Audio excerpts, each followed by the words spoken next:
ఒక చిన్న గ్రామం. సాయంత్రం సూర్యుడు బంగారు రంగులో మెరిసిపోతున్నాడు. పక్షులు ఇంటికి వెళ్లిపోతున్నాయి. పిల్లలు ఆడుకుంటున్నారు. అదే సమయంలో ఒక యువకుడు తన పాత బ్యాగ్ మోస్తూ అడవి దారి వైపు నడుస్తున్నాడు. ఎందుకో అతనికే తెలుసు, కానీ అతడి ముఖంలో ధైర్యం కనిపిస్తుంది. ఆ యువకుడు అడవిలోకి అడుగు పెట్టాడు. చాలా పెద్ద చెట్లు, చీకటి, పొగమంచు, చుట్టూ మాంత్రిక వాతావరణం. అక్కడ కొంత భయం ఉంది, కానీ అదే సమయంలో ఆసక్తి కూడా ఉంది.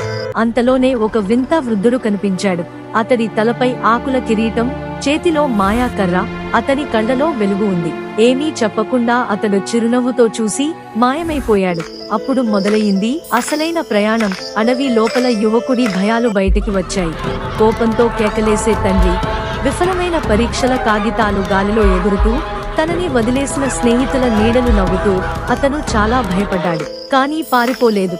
అతడు కళ్ళు మూసుకుని లోతుగా ఊపిరి పీల్చాడు. తానే తన భయాన్ని తట్టుకోగలడని నమ్మాడు. మెల్లగా ఆ భయాలు ఆవిరైపోయాయి. పేపర్లు బటర్ఫ్లైలా మారిపోయాయి. మిగతా నీడలు వెలుగులో కలిసిపోయాయి.